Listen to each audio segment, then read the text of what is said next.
Salut les amis! En été, alors que le silence visqueux régnait dans la ville et que même les voitures semblaient s'endormir entre des lignes blanches claires, une petite ombre est passée inaperçue dans le parking silencieux, un petit chiot tremblant et s'accrochant à peine au fil terne de l'être.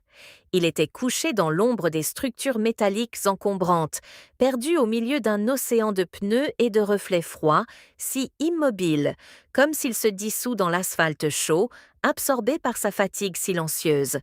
Le ciel était sans nuages, et le soleil brûlant, comme un juge rigoureux, jetait parfois un rayon d'or directement sur son corps épuisé. Il n'avait rien à dire à ce monde, et seulement un passant occasionnel, une femme qui a perdu l'agitation dans un rêve, a suivi le travail sur le chemin habituel, s'est attardé au miracle abandonné. Le regard, fatigué, comme s'il portait un lac glacé de solitude à l'intérieur, s'attarda à la pénombre sous le pare-choc. Le cœur a frappé, puis s'est figé dans un silence troublant. Il était tellement épuisé qu'il ressemblait à un jouet laissé à la hâte. Il était clair, il n'y avait presque pas d'espoir pour les miettes, seule une boule de chaleur calme vivait encore dans la poitrine. L'odeur de l'asphalte chaud se mêlait à des notes de caoutchouc et d'huiles automobiles, mais une aura fragile de désespoir émanait du chiot.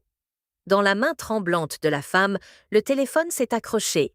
La voix est devenue un cristal fragile, alors qu'elle informait les sauveteurs de la victime silencieuse dans le parking.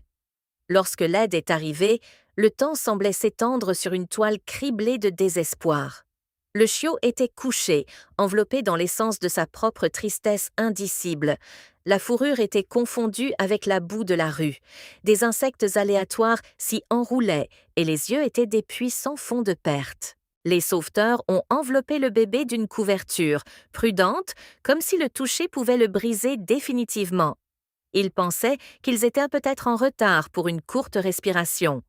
Cher à la clinique, on leur a offert de la nourriture, mais le chiot s'est détourné, son corps semblait le trahir.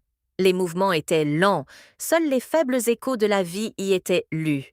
C'était douloureux à regarder. À chaque inspiration et expiration, on entendait le bruissement de la soirée et de la solitude. Les vétérinaires, rencontrant cette masse de douleur en apesanteur, ont eu du mal à cacher le choc. Avant eux, il n'y avait que la coquille de la vie antérieure. Les os étaient à peine recouverts d'une peau fine, la laine semblait s'estomper du soleil, le regard est obscurci par la souffrance, la respiration est intermittente. Le bébé a reçu un nom, Alice. À ce moment, là, la lutte a commencé.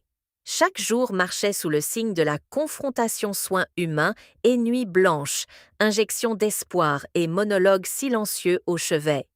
Elle se battait, résistait à la fatigue, et dans les yeux ternis comme dans des éclats d'ambre, une étincelle de détermination s'allumait. Il n'est pas encore temps de partir. Ce n'est que quelques jours plus tard qu'Alice s'est permis une petite confiance dans le monde, si fragile qu'elle aurait pu être effrayée. Elle agita légèrement sa queue en réponse à un pas tranquille dans le couloir, agrippant avidement les yeux des lapins du soleil sur les murs. Un jour, elle a goûté à la nourriture et a accepté ce cadeau avec soin, comme si elle essayait un nouveau langage de vie. Peu à peu, les forces sont revenues. La laine s'est purifiée et a brillé, comme une toile d'araignée argentée dans le vent de l'aube, scintillant avec l'éclat de la santé. Une semaine s'est écoulée, remplie de soupirs de soulagement et de lumière d'espoir. Un mois plus tard, le chiot, qui ressemblait autrefois à une ombre fantôme entre les voitures, est devenu une autre créature.